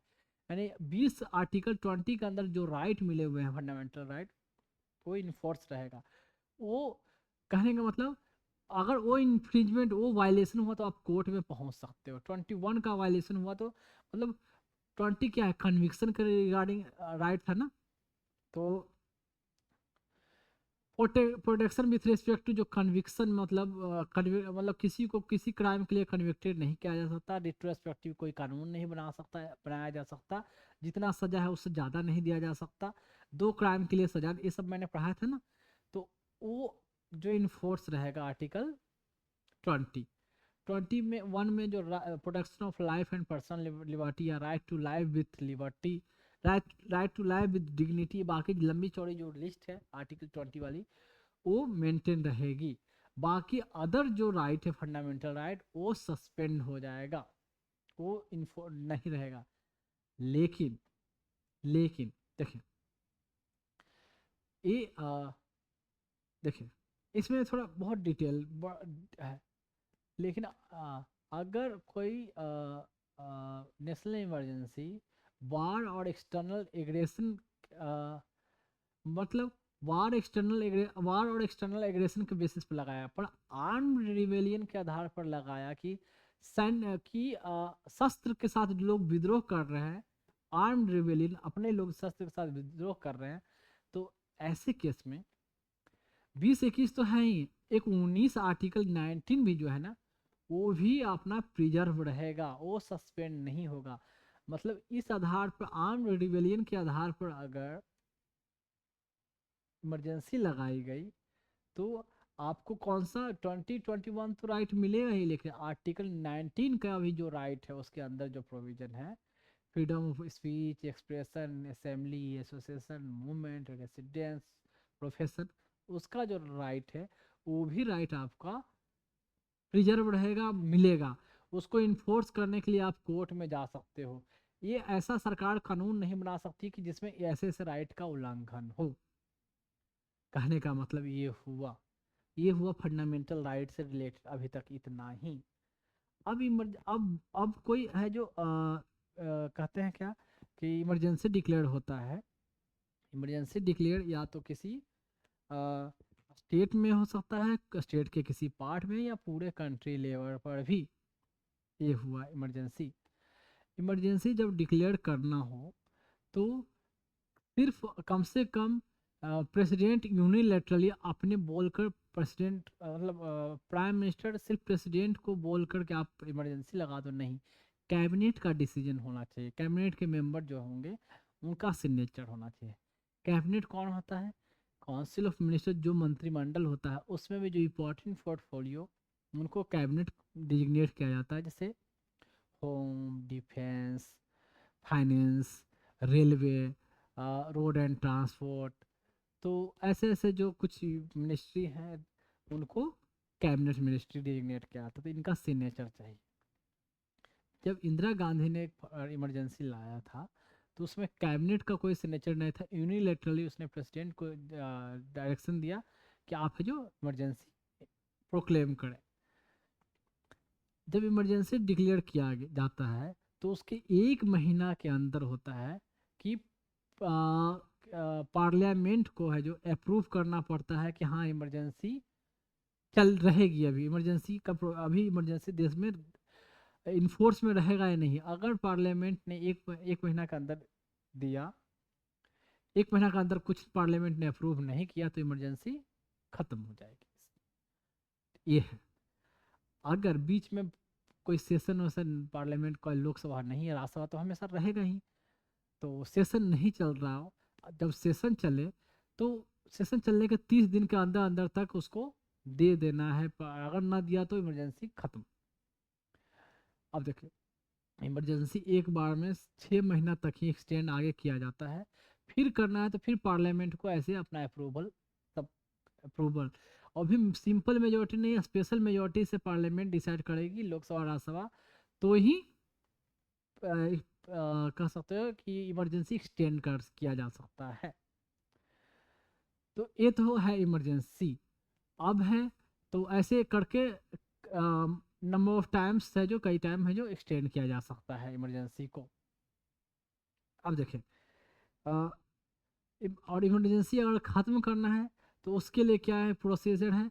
तो चाहे तो है जो आराम से प्रेसिडेंट एक बार में आराम से सिंपल तरीके से ख़त्म कर सकती है। तो उसके लिए कोई बड़ा नहीं, तो लोकसभा, अगर लोकसभा जैसे कि मान लें कि जो सरकार है, कैबिनेट जिसकी है, वो है जो प्रेसिडेंट को डायरेक्शन नहीं दे रही कि प्रेसिडेंट को इमरजेंसी को अब ख़त्म कर दिया जाए, ख़त्म कर दिया जाए, तो इमरजेंसी के प्रोविजन को अब डिसमिस कर दिया जाए, मतलब कहने का मतलब यहाँ। तो ऐसे केस में क्या है, लोकसभा है जो सिंपल मेजोरिटी के द्वारा, सिर्फ लोकसभा सिंपल मेजोरिटी के द्वारा रिजोल्यूशन लाकर इमरजेंसी को सीज करवा सकती है। सीज कर कहने का मतलब खत्म करना, उसको सीज टर्मी कर किया जाता है, इमरजेंसी को सीज करवा सकती है, बंद करवा सकती है। ये है इमरजेंसी। फंडामेंटल राइट ये बता दिया, उसमें कानून बनाने का अधिकार किसको हो जाता है वो बता दिया। तो अब है इमरजेंसी देखें तो आप बोल सकते हो इमरजेंसी के टाइम में जो है आपका कोर्ट का जो सिस्टम है वो रहेगा। ऐसा नहीं कि कोर्ट ख़त्म हो जाता है, सुप्रीम कोर्ट, हाई कोर्ट रहेगी। साथ साथ अ, जो स्टेट का जो कंसर्न लेजिस्लेटिव असेंबली जो है, तो ऐसा नहीं को डिजॉल्व हो जाता है, मतलब भंग खत्म हो जाता है। असेंबली जो रहता है वो भी चाहे तो कानून बना सकता है, लेकिन अगर देखिए कानून बनाएगा, सेंटर में पार्टी सेम पार्टी है तो चलो वो कानून चलेगा, वो भी उस कानून के अनुसार, नियम के अनुसार चलो उस समय चलेगा। लेकिन अपोजिशन का पार्टी है तो उसके बनाए हुए कानून को रहने देगा। तो कहने वाले वो कानून भले बना दे, बनाने का राइट है, लेकिन सेंटर का कानून डोमिनेंट रहेगा। तो यानी असेंबली डिजॉल्व नहीं हुई, असेंबली सिर्फ असेंबली वर्क करती है, डिजॉल्व नहीं होती उस समय। उसको कानून भी बना सकती है, लेकिन क्या है कि इसका सेंटर का कानून जो है, पार्लियामेंट का जो लॉ है, या प्रेसिडेंट को दिया गया कानून बनाने का काम, या किसी और अथॉरिटी का, उसका कानून डोमिनेंट रहेगा। तो ये तो है यहाँ तक। तो प्रोविजन बता दिया कब खत्म होगा, कब कैसे किस कंडीशन में अप्लाई होता है इंडिया में, कब कब कब अब तक। देखिए 3 बार इमरजेंसी आ चुका है। पहला इमरजेंसी 65 में जब चाइना वार हुआ था, चाइना एग्रेशन, जब अरुणाचल की तरफ वो लोग बढ़ते जा रहे थे तो अरुणाचल वाले एरिया में इमरजेंसी लगाया गया। 62 65 में पाकिस्तान से वार हुआ, तो चूंकि वो इमरजेंसी लगातार 6 साल तक कंटिन्यू रहा, 62 से 68 तक। फिर 72 में जो है देखते हैं 71 72 में जो पाकिस्तान के साथ जो फिर वार वाला माहौल हुआ तो फिर इमरजेंसी लगाई गई। उसके बाद वो इमरजेंसी कंटिन्यू चलते रहा वार के कारण। 75 में क्या हुआ कि एक इमरजेंसी चल रहा था, फिर एक और इमरजेंसी डिक्लेयर कर दिया गया। ऐसा नहीं खत्म हुआ, कहने का मतलब एक इमरजेंसी है तो दूसरा इमरजेंसी और डिक्लेयर किया जा सकता है, लेकिन इसमें है क्या है कि ग्राउंड अलग दिया गया। ग्राउंड वार के आधार पर ये ग्राउंड हो गया इंटरनल डिस्टर्बेंस के आधार पर। इस इंदिरा गांधी ने स्टेटमेंट दिया कि लोग भड़काओ, पुलिस को भड़का रहे हैं, सिक्योरिटी को भड़का रहे हैं, यहाँ के सिस्टम को भड़का रहे हैं, और इनको अगेंस्ट जाने पर यहाँ के लॉ एंड सिचुएशन को खराब कर रहे हैं, लॉ एंड ऑर्डर सिचुएशन को। तो थर्ड प्रोक्लेमेशन 75 में कर दिया गया। अब देखिए, तो ऐसे इंडिया में आए, इतने बार इमरजेंसी आई, उसके बाद इमरजेंसी नहीं आया। अब देखिए, अब इमरजेंसी जब जो डिक्लेयर किया जाता है, प्रोक्लेम किया जाता है, तो उसमें पार्लियामेंट डिजॉल्व नहीं होता। पार्लियामेंट का क्या है कि एक्सटेंड हो जाएगा, एक बार में 1 साल तक उसका टेन्योर एक्सटेंड हो जाएगा। बीच में डिजॉल्व कर दिया तो ठीक है, डिजॉल्व कौन करेगा? प्रेसिडेंट किसके एडवाइस पर? प्राइम मिनिस्टर के आधार के इंस्ट्रक्शन पर, और उसको ऐसे ही फर्दर एक्सटेंड किया जा सकता है। इमरजेंसी के टाइम में जो पार्लियामेंट का जो टेन्योर है वो एक्सटेंड हो जाता है, ऐसे एक्सटेंड किया जाता है एक बार में, लेकिन 1 ही साल तक एक्सटेंड होगा, एक बार में ऐसे अनलिमिटेड नहीं। तो ये है इमरजेंसी में फंडामेंटल राइट क्या प्रोविजन है, कब कब लगाया जाता है, और बता दिया। तो इतना तक इमरजेंसी का हुआ। अब है इसमें ऐसा कुछ और कुछ बताने लायक है, बाकी डिटेल तो मैं बताऊंगा बाद में फिर। तो कुछ आगे मैं बताऊंगा, अगर कुछ छूटा होगा तो मैं इसके बारे में चर्चा कर दूंगा। तो ये आर्टिकल 352 इमरजेंसी इंदिरा गांधी ने लाया ऐसे, ठीक है।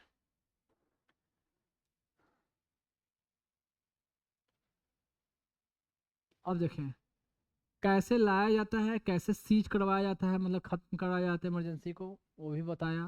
फंडामेंटल राइट कितने बार आए तो ये बताया। सेंटर क्या कैसे कंट्रोल करती है स्टेट को, ये भी बता दिया मैंने।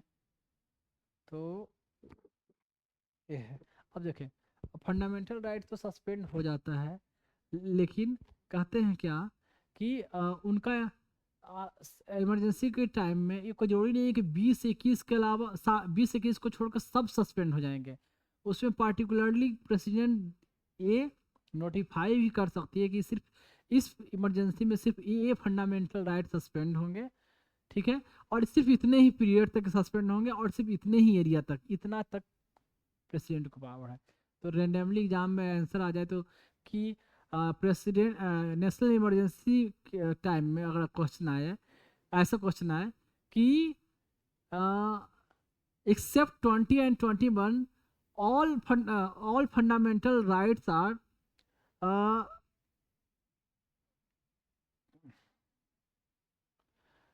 कंपल्सरली सस्पेंडेड, मतलब जरूरी तरीके से सस्पेंडेड किया जाता है।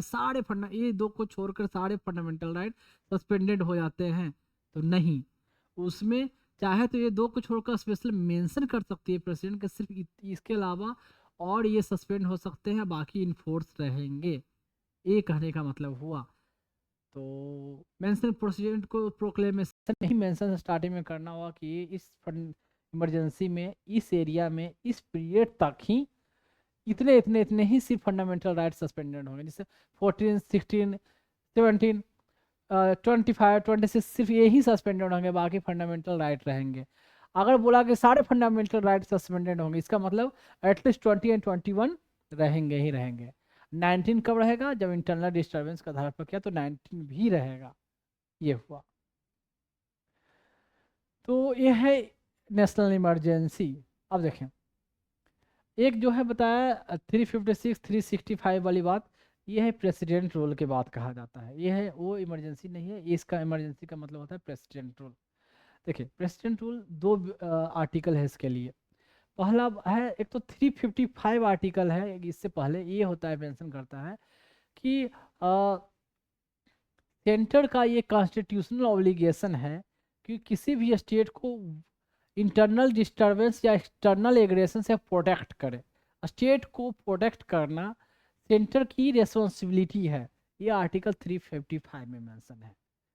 356 में क्या मेंशन है कि अगर किसी स्टेट में कॉन्स्टिट्यूशनल मशीनरी का फेल हो जाना, जो कॉन्स्टिट्यूशन के द्वारा जो प्रोविजन है कैसे स्टेट को एडमिनिस्टर किया जाता है, अगर वो प्रोविजन को फॉलो नहीं किया जा रहा स्टेट में, तो ऐसे केस में प्रेसिडेंट के लिए ये समझा जा सकता है कि इस कॉन्स्टिट्यूशनल मशीनरी फेल हो गया है, उस स्टेट में संविधान के अनुसार वो स्टेट चल नहीं रहा है, तब वहाँ इमरजेंसी लगाया जाए।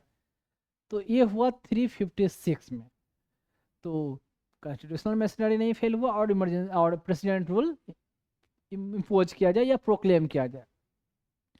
365 क्या कहता है कि सेंटर ने जो डायरेक्शन दिया है स्टेट को, कि सेंटर के दिए हुए डायरेक्शन को सेंटर डायरेक्शन देती है कि आप ऐसे ऐसे एडमिनिस्टर करें कि ऐसे शासन चलाएं, लेकिन स्टेट सेंटर के डायरेक्शन को फॉलो नहीं कर रहा है, तो ये सिचुएशन समझा जा सकता है कि कॉन्स्टिट्यूशनल मशीनरी फेल हो गई है। तो कॉन्स्टिट्यूशनल मशीनरी फेल हो, कॉन्स्टिट्यूशनल ये माना जाएगा कि वहाँ अब सरकार संविधान के अनुसार से चल नहीं रही है, क्योंकि सेंटर के डायरेक्शन को फॉलो नहीं कर रहा है। तो ये 365 ने बोला कि क्या कि failure to comply with the direction of the centre के डायरेक्शन को कंप्लाई नहीं कर रहा है। तो कंप्लाई नहीं किया तो इसका मतलब माना जाएगा कॉन्स्टिट्यूशनल मशीनरी वहाँ काम नहीं कर रही है, नॉट वर्किंग। तो अब है कि 356 के अंदर प्रेसिडेंट क्या करेगा कि कॉन्स्टिट्यूशनल मशीनरी का फेलियर हुआ तो इमरजेंसी इम्पोज करेगी। इमरजेंसी नहीं, प्रेसिडेंट रूल प्रोक्लेम किया जाएगा। यह है प्रेसिडेंट रूल। अब देखिए थोड़ा प्रेसिडेंट रूल के बारे में बता दूं। प्रेसिडेंट रूल के बारे में बोला जाता है क्या कि ये जब प्रेसिडेंट रूल जो है क्या है कि गवर्नर क्या है कंसर्न स्टेट के कंसर्न गवर्नमेंट प्रेसिडेंट को रिपोर्ट करती है कि देखिए यहाँ सिचुएशन खराब हो गया है, कॉन्स्टिट्यूशन के अनुसार नहीं चल रहा है, तो आप प्रेसिडेंट रूल यहाँ लगाए। या तो गवर्नर के रिपोर्ट पर भी प्रेसिडेंट रूल लगाया जा सकता है, या तो गवर्नर रिपोर्ट ना करे तो ही प्रेसिडेंट को अगर लगता है वहाँ सिचुएशन खराब हो गई तो प्रेसिडेंट रूल इम्पोज कर सकती है, प्रोक्लेम कर सकती है। लेकिन याद रखें प्रेसिडेंट तो अपने मन से करेगा नहीं, काउंसिल ऑफ मिनिस्टर ही बोलेगा कि वहाँ सिचुएशन गड़बड़ चल रहा है, आप प्रेसिडेंट रूल लगाएं। ये है प्रेसिडेंट रूल अगर लगाया गया तो इसको क्या है कि 2 महीने के अंदर क्या होता है क्या कि पार्लियामेंट को अप्रूव करना पड़ता है कि प्रेसिडेंट रूल लगाया गया तो सही है या नहीं, या फर्दर कंटिन्यू करना है कि नहीं। अगर पार्लियामेंट ने कुछ नहीं बोला तो प्रेसिडेंट रूल है जो आगे नहीं चलेगा, कंटिन्यू करने के लिए प्रेसिडेंट पार्लियामेंट को अप्रूव करना पड़ेगा 2 महीने के अंदर। साथ में जब प्रेसिडेंट रूल इम्पोज होता है तो कोई ज़रूरी नहीं है कि जो लेजिस्लेटिव असेंबली जो है वो डिजॉल्व हो जाए, या सस्पेंडेड भी रह सकता है कि अभी फंक्शनल नहीं है, या तो भंग हो जाएगा। डिजॉल्व का मतलब हो गया कि फिर से इलेक्शन होगा, अगर सस्पेंडेड है तो दोबारा इलेक्शन होने की जरूरत नहीं है। ये हुआ डिजॉल्व और सस्पेंडेड का मतलब। अब प्रेसिडेंट रूल अगर है चल कहीं है तो अगर उसको ख़त्म करना है तो क्या उसके लिए क्या है कि प्रेसिडेंट अपने मन से मतलब काउंसिल ऑफ मिनिस्टर के इंस्ट्रक्शन से प्रेसिडेंट रूल को ख़त्म किया जा सकता है। अगर प्रेसिडेंट रूल को हर बार 6 महीने ही एक्सटेंड किया जा सकता है, मतलब उसे पार्लियामेंट में, लेकिन सिंपल मेजोरिटी के द्वारा, फिर से 6 मंथ बाद पार्लियामेंट को अपना ओपिनियन देना होगा, मतलब वोटिंग होगी तो ही एक्सटेंड हो सकता है।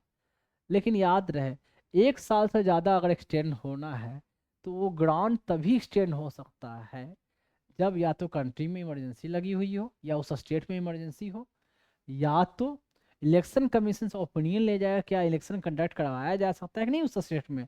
इलेक्शन बोलेगा कि नहीं अभी सिचुएशन उस लाइक फ्रेजाइल सिचुएशन है, अभी कंडीशन सही नहीं है, तो अभी शांति वहाँ नहीं है, अभी बहुत गड़बड़ चल रही है, तो हाँ भाई वहाँ अभी भी मर्डर हंगामा या कहो प्रोटेस्ट ऐसे, या लोगों के बीच में विद्रोह ऐसे चल रहा है, तो लॉ एंड ऑर्डर सिचुएशन में अभी तक कंट्रोल में नहीं है, तो इलेक्शन कंडक्ट करवाया नहीं जा सकता, तो ही एक्सटेंड किया जा सकता है। लेकिन मैक्सिमम 3 साल तक ही प्रेसिडेंट रूल को आप एक्सटेंड कर सकते हो, उससे बियॉन्ड ज़्यादा नहीं। उसके बाद तो कैसे भी कैसे आप वहाँ इलेक्शन कंडक्ट करवाना है, नहीं तो जो असेंबली जो है उनका सिर्फ सस्पेंडेड है अभी, तो उनको फिर से फंक्शनल बनाना होगा।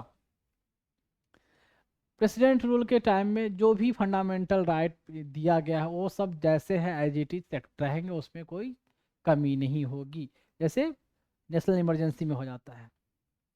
तो और है, तो ऐसे क्या हुआ, तो ये होता है प्रेसिडेंट रूल। प्रेसिडेंट रूल जब होगा तो प्रेसिडेंट है जो उस कह सकते हो आप कि उस कंसर्न स्टेट के लिए खुद ही कानून बनाती है।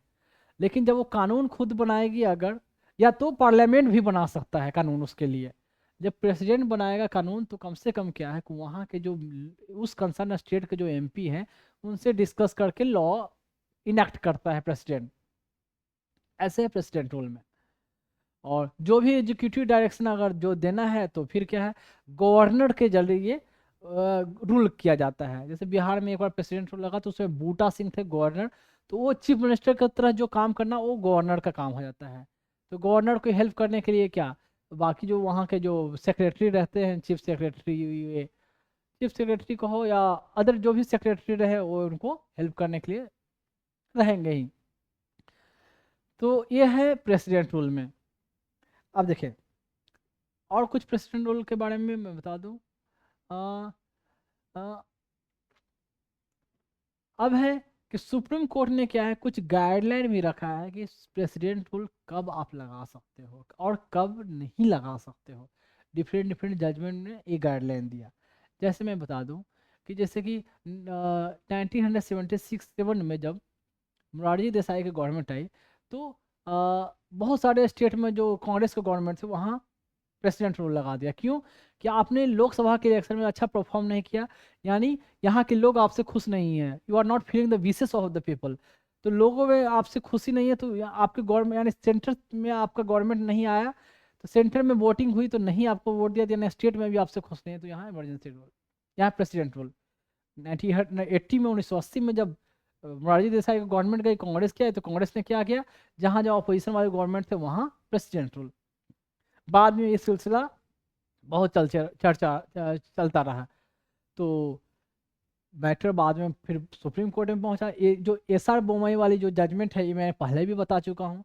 तो कर्नाटका के जो कह सकते हो चीफ मिनिस्टर थे एसआर बोमई, तो वहाँ भी क्या हुआ कि ऐसे ही कोई आर्बिट्रेरी तरीके से कि उनके कुछ उनके एमएलए कुछ थे कि टूट कर चले गए गवर्नर के पास कि हम इसके पास मेजोरिटी नहीं है, हम इसके अब एसआर बोमई की पार्टी के साथ हम नहीं है, मतलब जनता पार्टी कुछ था वहाँ, इनके साथ हम नहीं है, तो यहाँ प्रेसिडेंट रोल लगा दें। तो वो प्रेसिडेंट से बात किया, तो हालांकि कुछ मेंबर आए कि नहीं हमारा गलती से साइन ले गया, लेकिन गवर्नर क्या है प्रेसिडेंट को बोला क्या प्रेसिडेंट रूल लगा दी, वहाँ प्रेसिडेंट रूल लगाकर असेंबली को डिजॉल्व कर दिया गया। फिर ऐसे ही कुछ कुछ उस समय चल रहा था क्या, नागालैंड में, मेघालय में, और फिर हिमाचल प्रदेश में, राजस्थान में, मध्य प्रदेश में प्रेसिडेंट रूल ऐसे ही कुछ कुछ रीजन देकर लगा दिया गया।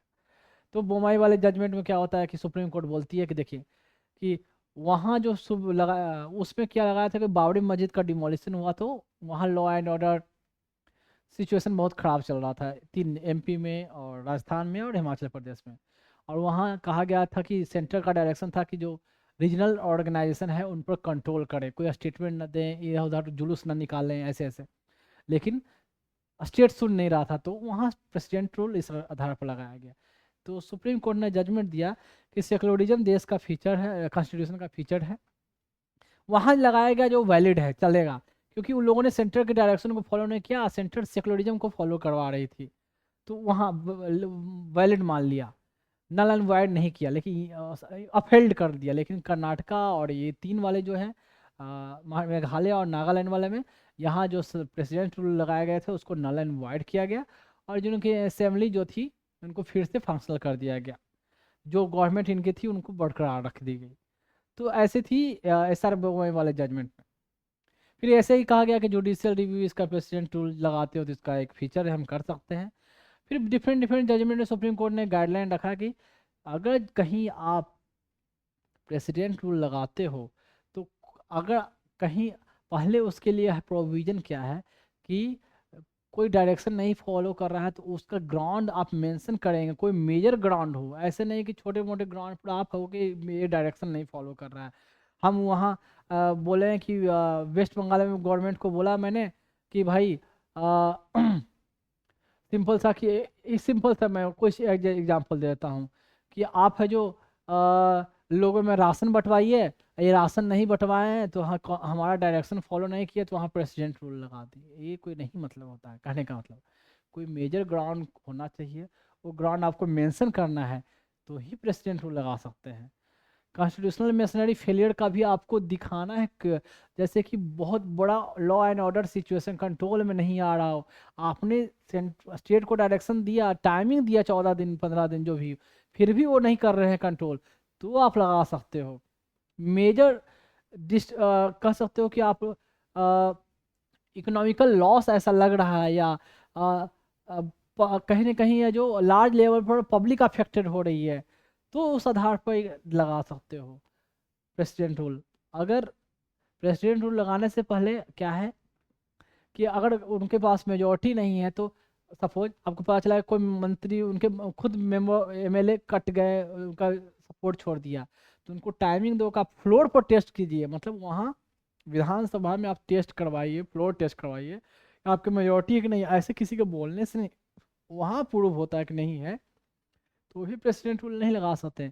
कोई और पार्टी है उनको चांस दे कि आप, गवर्नर का काम है कि और पार्टी को चांस दे कि आप गवर्नमेंट बना सकते हो क्या किसी के साथ कोalition करके, तो अगर कर सकते हैं तो ये लास्ट रिसोर्ट होना चाहिए। ऐसा नहीं कि शुरू में ही कि नहीं किसी इसके पास नहीं है तो उस किसी और से पूछे नहीं और प्रेसिडेंट रूल लगा दिया जाए।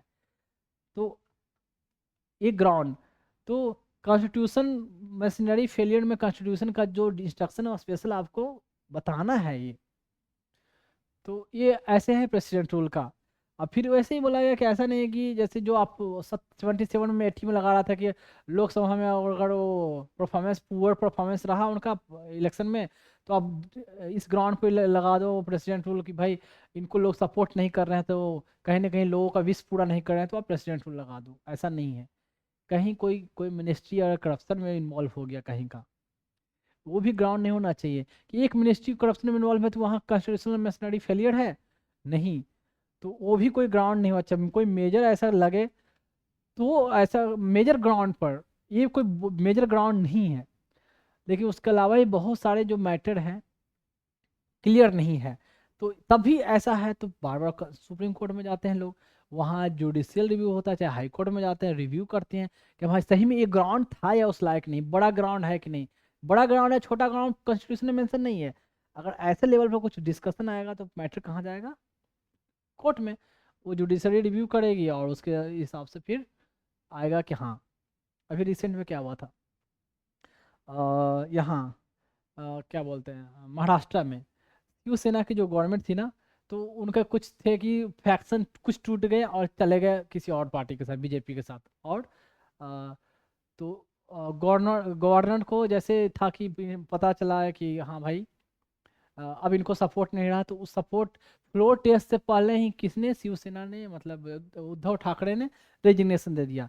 मैटर जब कोर्ट में पहुंचा सुप्रीम कोर्ट में तो उन्होंने बोला कि पहले फ्लोर टेस्ट करवाना चाहिए था और ये नहीं कर पा रहे हैं प्रेसिडेंट रूल, ये अगर नहीं कर पा रहे हैं अगर गवर्नमेंट नहीं बनाने लायक है तो फ्लोर टेस्ट में तो दूसरी पार्टी को अपॉर्चुनिटी दे, बिना इनके फ्लोर टेस्ट करवाए हुए कैसे दे सकते हैं, क्योंकि इन्होंने पहले ही रेजिग्नेशन दे दिया था, क्योंकि इसको पहले पता चल गया था कि मेरे पास सपोर्ट नहीं है फ्लोर टेस्ट से पहले ही, तो मिनिस्ट्री को फिर से या इनके गवर्नमेंट को रिस्टोर नहीं करवाया गया।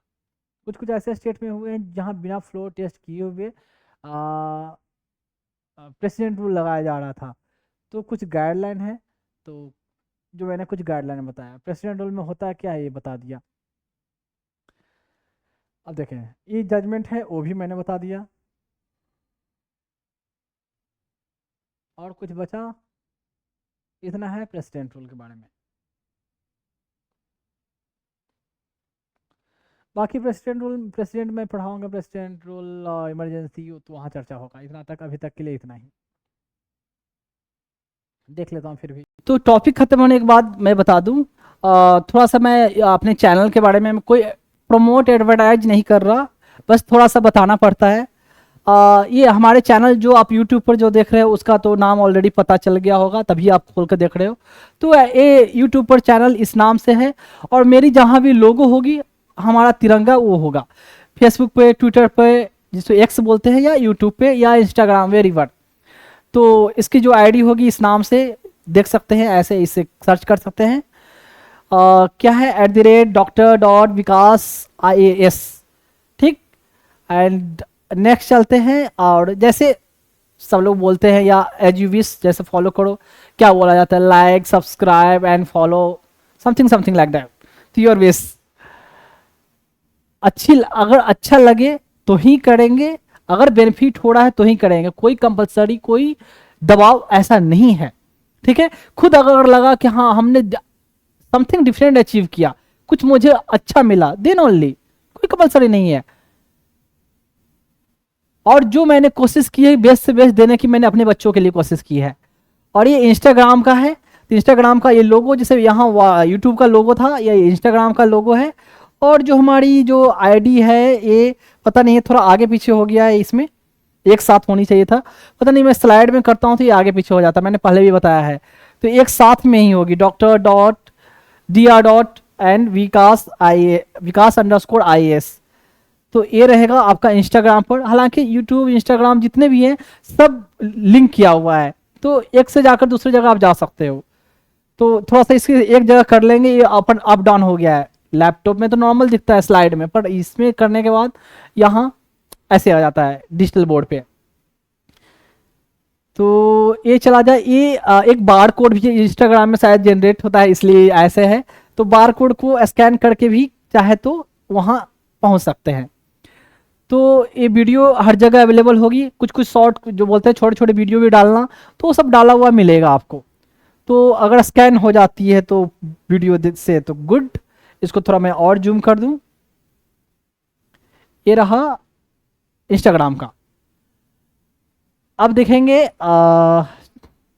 ये है ट्विटर, जिसको अब एक्स बोलते हैं, पहले ओल्ड ये था ट्विटर एंड अब हो गया है एक्स।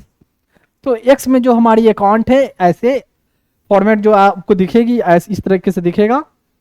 और जो जो आईडी जो होता है @Dr.Vikas_IAS, तो इस नाम से आएगा ऐसे। एंड नेक्स्ट है फेसबुक पे। तो फेसबुक पे इस नाम से फेसबुक का लोगो एंड जो चैनल रहेगा उस पर ऐसे आएगी, और आई थिंक सिंपल ये डालने से ही शायद ओपन हो जाए या आपको सामने विजिबल होगा। तो ये आप देख सकते हो, ठीक है। और चलते हैं लास्ट, थोड़ा अजीब सा लगता है बोलने में, पता नहीं। ये है बार कोड, एंड मैंने जो पर्पस बताया किन बच्चों के लिए मैं ये कलेक्ट कर रहा हूँ। मैं एक बात बता दूं कि जिन बच्चों के लिए मैं कलेक्ट कर रहा हूँ ना, वो ऐसा नहीं है कि वो ऑर्फेंज रहेंगे, उनको मैंने अपनाया है। तो एज ए उन बच्चों का सिर्फ सिर्फ जैसे मैं बता दूं, कोई अपने बच्चों को पालता है, कोई बाप अपने बच्चों को पालने के लिए मेहनत करता है, ठीक है। तो बस बेसिकली वही है कि मैं उन बच्चों को अपने पालने के लिए मैं ये मेहनत कर रहा हूँ। तो उन बच्चों का सिर्फ मैं बाप ही नहीं हूँ, मैं उन बच्चों का माँ भी हूँ, दोनों हूँ। तो सोचे मुझे उससे कितनी ज़्यादा मेहनत करनी पड़ेगी, ठीक है। मैं क्लियरली कर दूं कि मैं कोई एनजीओ नहीं चला रहा हूँ, कि एनजीओ अगर चलाऊंगा तो पर्पस तो वही हो गया, बात तो वही होगी कि बच्चे ऑलरेडी तो कोई अनाथालय एनजीओ कोई चला रही है, तो वहां से लाके मैंने फिर से यहाँ अनाथालय में झोंक दिया। तो ये कोई एनजीओ नहीं है, ये मेरे बच्चे होंगे, तो इसलिए उनके लिए मैं लोगों से डोनेशन नहीं मांग रहा हूँ। मैं जिनसे भी मांग रहा हूँ एज फी मांग रहा हूँ, एज गुरु दक्षिणा बोले वो मांग रहा हूँ, ना कि डोनेशन की बात मैंने की है। तो मैं अपने बच्चों के लिए एज बाप की तरह, एज बाप है नहीं, सिर्फ बाप एंड माँ दोनों की तरह मैं उनके लिए मेहनत कर रहा हूँ, ठीक है, उनके नरिशमेंट के लिए। और उनके लिए मैं फंड रेज कर रहा हूँ, पैसे कलेक्ट कर रहा हूँ। तो ये पर्पस है, ना कि है कि डोनेशन मांगना या चंदा मांगना उन बच्चों के लिए, बिल्कुल नहीं। तो ये क्यूआर कोड है, गूगल पे का है, शायद आपको दिख जाए, स्कैन हो जाएगी वीडियो से। नहीं होती है तो फिर कोई बात नहीं, नीचे यूजर कुछ यूपीआई आईडी मैंने ऐसे मेंशन कर दिया है, ये योर विश। ये है यूपीआई आईडी एंड थोड़ा बड़ा account number and IFSC code. तो मैं बोल दूं यूपीआई आईडी क्या है, विकास VIKASH JIP JIPMER JIPMER JIPMER @OK axis. ऐसे मैंने ऐसा बनाया नहीं, अपने आप ऑटोमेटिक ऐसे आ जाता है। एंड अकाउंट नंबर जो मेंशन है 9200100216200810। मुझे भी कोई अपना अकाउंट नंबर याद नहीं था, मैं बता दूं।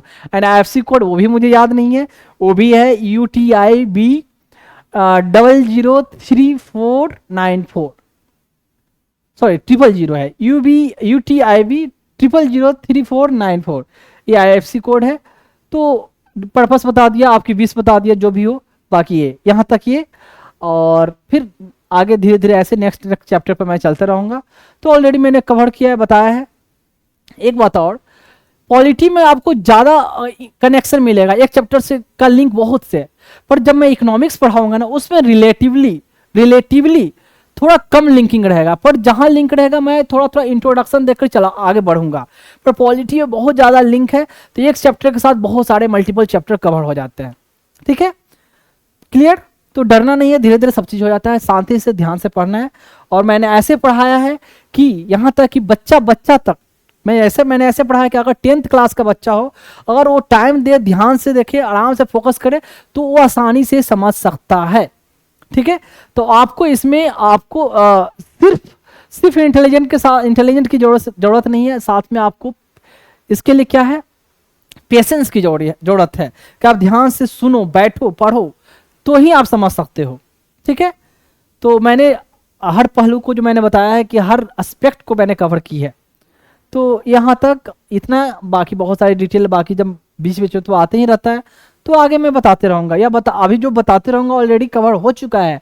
मैं बता चुका हूँ पहले भी कि ऑफलाइन ऑलरेडी मैंने ऑलमोस्ट खत्म कर दिए है, पर ऑनलाइन जो कंटेंट है वो अब आपको अवेलेबल हो रहा है ऑनलाइन के फॉर्म में। क्लियर है? तो अभी तो पॉलिटी वाली मिलेगी आपको, बाद में उसके बाद आपको इकोनॉमिक्स की क्लासेस मिलेगी आपको ऑनलाइन फॉर्म में।